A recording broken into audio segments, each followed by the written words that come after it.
पुन्हा नमस्ते. वा, आज खरं गावी घरी आल्यासारखं वाटलं.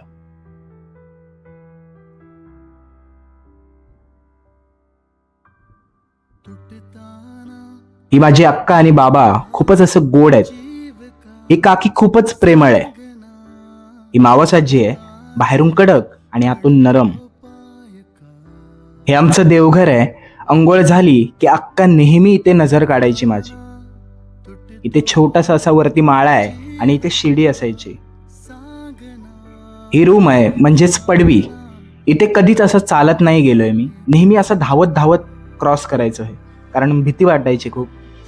आज ती भीती नाही वाटत आहे, पण ती शांतता हवी हवीशी वाटते. हा किचन आहे आमचा. इथे आई, अक्का, काकी सगळे असे जेवण बनवायचे